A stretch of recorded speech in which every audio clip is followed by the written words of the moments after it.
राष्ट्रवादी काँग्रेसचे नेते आणि मंत्री नरहरी झिरवाळ यांनी आयोजित केलेल्या कार्यक्रमाला शरद पवार यांनी उपस्थिती लावली. शरद पवारांसह यावेळी पत्नी प्रतिभा पवार आणि युवा नेते युगेंद्र पवारही उपस्थित होते. या कार्यक्रमात झिरवाळ यांनी आदिवासी नृत्यावर ठेका धरत पवारांचं पारंपरिक पद्धतीनं स्वागत केलं. शिवाय यावेळी झिरवाळांनी पवारांचे आभार मानत तोंड भरून कौतुकही केलं. चांगल्या पद्धतीचं पुस्तक त्या ठिकाणी लिहिलंय, त्याचंही प्रकाशन आपण साहेबांच्या हस्ते आज करतोय पहिल्यांदाच. अशी आदिवासी समाजात खूप चांगली मुलं त्या ठिकाणी तयार झालेत. त्यांना स्फूर्ती मिळावी म्हणून साठी आपण हा सगळा अट्टास करतो का जेणेकरून शहराला त्यांचा टच राहावा. शहरात फक्त आता काल बोललो साहेब, मी आपलं नाव घेऊन काल इथं सुरुवात करताना काही इथं बाहेर आता पाहिजे तो युगेंद्र दादा मी जाऊ बाहेर जरा चक्कर मारून येऊ. तिथं एवढ्या चांगल्या वस्तू बनवल्यात, हाताने बनवल्यात, काही खाद्य उपयोगी वस्तू बनवल्यात. तर त्याच्यात मला FDA मंत्री केले तुम्ही. आता मी पेढा टेस्ट केला तर त्याच्यात भेसळच जास्त निघाली होती. पण इथं पेढा केला, इथं लाडू केलेत, मोवाचे आहेत मोवाचे. आता मोवाचे म्हणले का आमच्याकडे एक दृष्टी तयार झाली, काय आदिवासी आणि मोह, आदिवासी आणि दारू.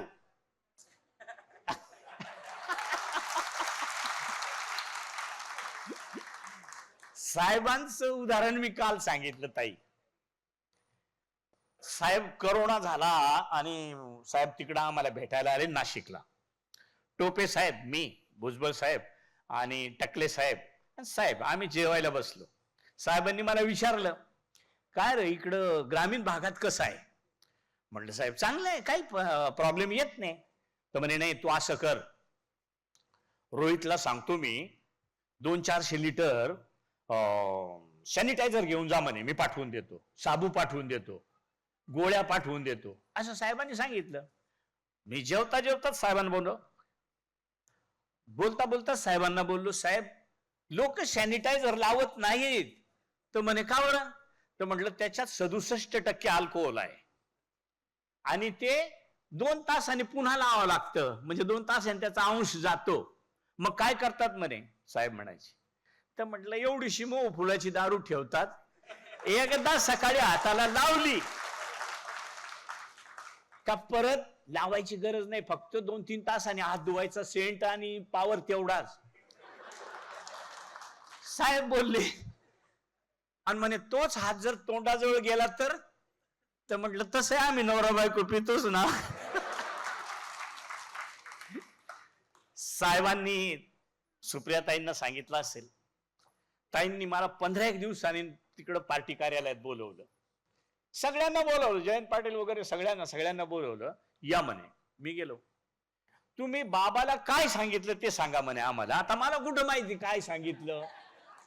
तर म्हणे त्या मोहाचं काय सांगितलं?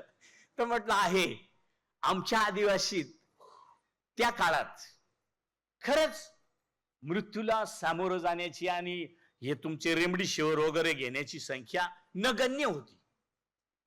म्हणजे निवळ दारूनी नाही, जे पिकवलं जातं त्याला आता इथं बाहेर वरई आहे, भाजला आहे, सावा आहे, सगळ्या प्रकारचे चवळीची डाळ आहे. एकाही शेतात खत टाकलं जात नाही. उडदाला खत नाही टाकत, कुळदाला खत नाही टाकत, वरईला खत टाकत नाही. म्हणून आता मला खालून म्हणत होते साहेबांना सांगा ह्या लोकांचा फिटनेस कसा. मला मागच्या वर्षी इथं 10-12 ऍक्टर आले होते भाऊ कदम सहित याच स्टेजवर.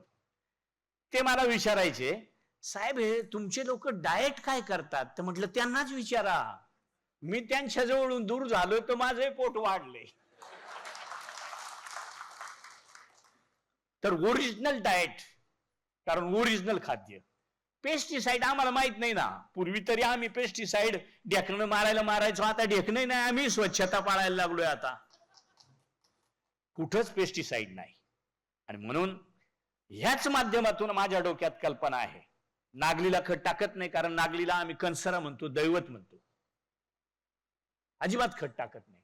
उलट पापड्या करायला ताई आमच्याकडे अजूनही जुन्या विचाराच्या ज्या म्हाताऱ्या आहेत ना, नागली मिळेल का? किती? 10 किलो. कशासाठी?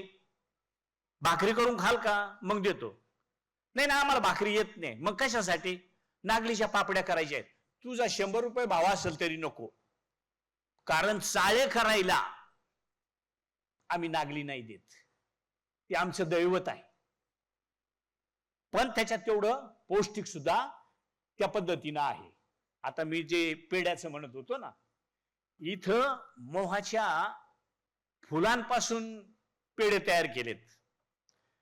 कोणीच ओळखणार नाही का हे मोह फुलापासून आहे. आणि त्याच्या नशाही नाही. काल मला बऱ्याचशांनी विचारलं, आज यांनी आमच्या ऍक्टरनी विचारलं, त्याची नशा तर येणार नाही ना. त्यांना चिक्की दिली होती, चिक्की आहे, त्याच्यात राजगिराचं पॉपकॉर्न बनवलंय आणि त्याच्यात मोहाचा पाक मिक्स करून चिक्की बनवलेली आहे. नशा नाही ना येत. ते उलट आमचं गरिबाचं ड्रायफ्रूट आहे, ड्रायफ्रूट. कारण त्याच्यावर जेव्हा तुम्ही प्रक्रिया कराल तेव्हा त्याचं अल्कोहोल मध्ये रूपांतर होतं. असं सहज म्हणून जरी खाल्लं तरी चालतं, ते नाही काही होत. तुम्ही कुठे नेऊन टेस्ट करा, कोणत्याही लॅबमध्ये नेऊन टेस्ट करा, त्याला अल्कोहोल नाहीये. म्हणून आदिवासी हा तसा मी नेहमी म्हणत असतो, आदिवासी हा कदाचित परमेश्वराने त्याची जडण घडण, त्याचा रहिवास हा जंगलातच का दिला असावा? कदाचित ती काळजी होती, निसर्गाला काळजी होती आणि म्हणून जंगलात दिलं. पण जंगलात दिल्याचा फायदा असा झाला का आज आयुर्वेद म्हणला. मी आता परवा साहेब, मी दिल्लीत आलो होतो 15 दिवसापूर्वी, आयुष मंत्रालयाला गेलो होतो. त्यांना मी सांगितलं का मला एक करून द्या का मोहू फुलाचं ग्राफ्टिंग झालं पाहिजे, कारण मोहू फुलाचे उत्पन्न हे एवढं आहे का त्याच्यावर आमची चांगली गुजराण होऊ शकते. गुजराण म्हणजे पैसा होऊ शकतो. दारू पिण्याचा विषय नाही, कारण त्याला दारूच फक्त पाहिलं जातं. खूप चांगल्या पद्धतीचे पैसे. आणि आता आपल्या राज्य सरकारनं सकाळी अंगणवाडीच्या मुलांना, शाळकरी मुलांना तिकडं गडचिरोली, चंद्रपूरमध्ये सकाळचा नाश्ता म्हणून त्या मोहू फुलाचे लाडू त्या ठिकाणी पौष्टिक म्हणून दिले जातात. याच्यासाठी म्हणून मोहाची नवीन लागवड करणं, ती काही साहेब 25-30 वर्षानंतरच येत असावं. म्हणून आपल्याकडून आमची अशी अपेक्षा आहे का त्याचं जसं आपण द्राक्ष 5 वर्षांनी यायचे ते आता वर्षात येतात भाऊ, बरोबर ना, वर्षात 2 वर्षात, तसं ते सुद्धा 5-7 वर्षात कसं येईल का जेणेकरून त्याच्यात ते कंटेंट थोडेफार कमी होतील, चालतील. पण ते लवकर उत्पादन जर आलं तर त्याला कुठल्याच प्रकारचं आम्ही कधी पाणी घालत नाही, कधी त्याला पावडर मारत नाही, कधीच जाऊन पाहत नाही. जोपर्यंत फुलं येत नाही तोपर्यंत आम्ही जातच नाही. फुलं आल्यावरच जातो. असं त्याचा उपयोग त्या ठिकाणी निश्चित झाल्याशिवाय राहणार नाही. या ठिकाणी समाजातल्या आताच अनेक मुलांपैकी अनिल वसावे म्हणून, हा आता गिर्यारोहक ना, काय एव्हरेस्ट सर केलं. अनिल वसावे, नंदुरबार साहेब. मी आता सुरगाण्याचा परवा, अजून तो गावी पोहोचला नाही, त्याला मी आज बोलवलं होतं. दिलीप गावित म्हणून, बरोबर ना ताई, दिलीप गावित, त्याला एवढा हातच नाहीये साहेब. त्याने गोल्ड मेडल मिळवलं सुरगाण्याचा. खेळात कविता राऊत. आता मी 15 दिवसापूर्वी माझ्या काय डोक्यात कल्पना आली आणि मी ह्यांना सगळ्यांना नाशिकला बोलवलं होतं. महाराष्ट्रातून खेळाडू आणि काय तुम्ही म्हणता त्याला, ते हा, यांना सगळ्यांना 200-225 मुलांना बोलवलं होतं एकत्र. फक्त सहज त्यांना स्फूर्ती, त्यांना शाबासकी म्हणून दिली, बाकी काही केलं नाही का जेणेकरून त्यांनी अजून पुढं जात राहावं. मग असंच म्हणून मी दिलीपला नेहमी सांगत असतो का तू मार्गदर्शन लोकांना, मुलांना कर. तो तसा पहिला हारला होता, पण त्याला मी एक सांगितलं, माझी म्हण आहे, मी सुद्धा हारलो होतो साहेब, बरोबर ना? 79 मतांनी हारलो होतो मी आमदारकी.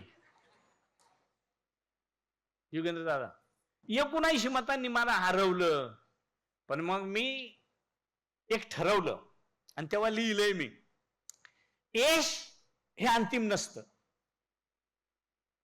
यश हे अंतिम नसतं, अपयश हे घातक नसतं. ह्या दोन खेळांची मजा लुटायला धैर्य लागतं.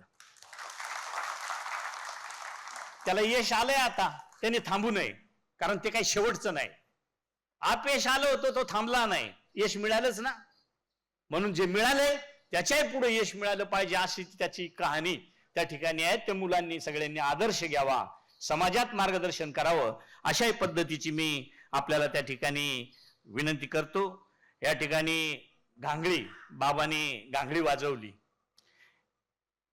आपल्याला पाठ करायला, कविता पाठ करायला किंवा एखादं स्पीच पाठ करायला 2-4 तास तरी जात असतील का, त्याहीपेक्षा जास्त.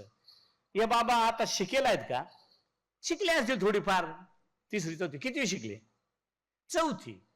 पण हे संध्याकाळी मांडी घालून जर 8 वाजता बसले, फक्त शेजारी एक शेकोटी राहते आणि असले असे बसून, आणि ही रात्रभर कहाणी कथा सकाळी दिवस निघेपर्यंत एकटेच गातात. तोही तो जो तार होती, त्या तारेचा स्वर आपल्याला ऐकायला नाही आला, पण ते त्या स्वरातच, त्या तारेच्या स्वरातच गात होते. थाळ गाणं असतं, ताटलीत एक सर लावला जातो, भुसार साहेबांना चांगलं माहित आहे, रात्र रात्र रामकथा, रात्र रात्र कोणाची कथा सांगायला सांगा, सकाळपर्यंत ते म्हणत असतात. म्हणजे मुखदुगत किंवा एक पाठी जे काही म्हणलं जातं, त्या पद्धतीनं आमचा समाज सुद्धा एक पाठी त्या ठिकाणी आहे.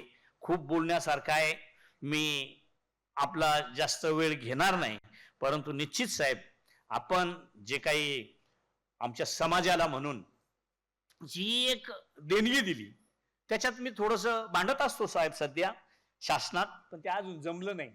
9.35 मध्ये पूर्वी आपण बजेट जे आम्हाला 9.35 दिलं, त्याच्यात पूर्वी आमची आस्थापना आदिवासी विकासची ही जनरल बजेटमध्ये होती, आता 17 सालापर्यंत.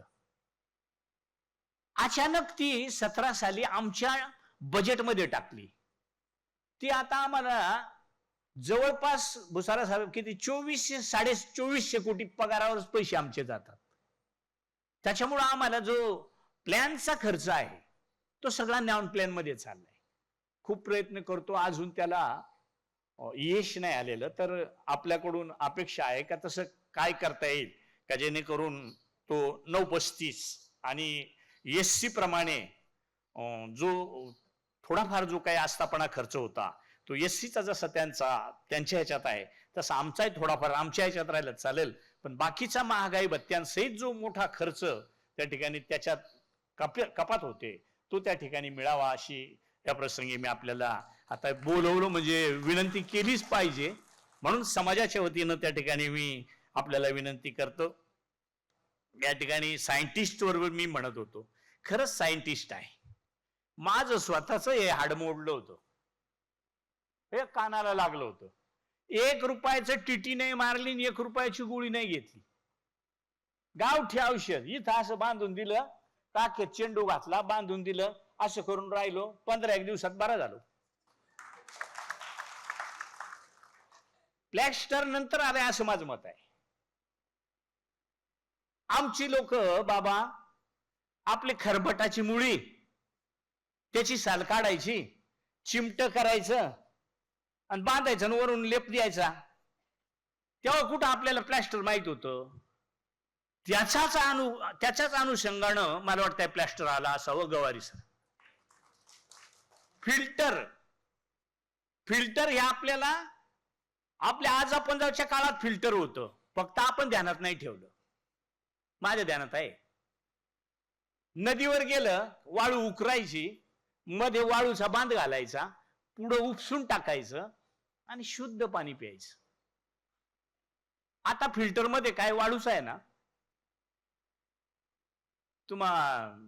नगराध्यक्षांना महापौरांना माहित असेल, फिल्टर मध्ये वाळूच जास्त असते आणि मग त्याच्यातून 70% पाणी काढून टाकतो आणि 30% पाणी प्यायला वापरतो. माझं म्हणणं आहे 30% पाणी काढून 70% काढून टाकतात. आणि गोल्फ क्लबला नाशिकला मी जेव्हा वॉकिंगला लोक येतात तेव्हा पाहतो बाहेर एवढे मोठे मोठे टिपा भरून ठेवलेल्या. कशाच्या? हरळीच्या मुळ्यांचं पाणी, दोडक्याच्या मुळ्याचं पाणी, गिलक्याच्या मुळीचं पाणी. का जे पाणी पूर्वी त्या 70% होतं, पण ते आपण पैशापायी काढून टाकलं 50 रुपयाला ग्लास. काय त्याच्यात मुळ्यांचं पाणी आहे का कसलं पाणी आहे, कारलीच्या मुळीचं आहे का नाही आहे, पण पितोच ना पैशापायी. ते आदिवासी आजही काय कुठं जाऊन द्या त्याची प्रतिकार शक्तीच इतकी परमेश्वराने भक्कम केलेली आहे का आज आपण बघितलं असेल एवढ्या लोकांमध्ये नाचणाऱ्यांमध्ये एकाची तब्येत सुद्धा अशी का बाबा त्याला अटॅक येईल का त्याला दम लागल का त्याला अजून काही दुसरं होईल अशी काही कुठं नाही. अशी निसर्गाने निर्मिती केलेली आहे. साहेब आपण आलात, खूप वेळ दिला. उलट माझ्याजवळ कार्यक्रम कमी झाले, कारण कार्यक्रम मी 3 दिवस वेगवेगळे ठेवलेत. साहेब म्हणत होते पुन्हा नाही का एखादा दुसरा. साहेबांनी मला विचारलं भामरागडची आहेत का? सगळ्या ठिकाणची आहेत, महाराष्ट्रातल्या कानाकोपऱ्यातल्या आहेत.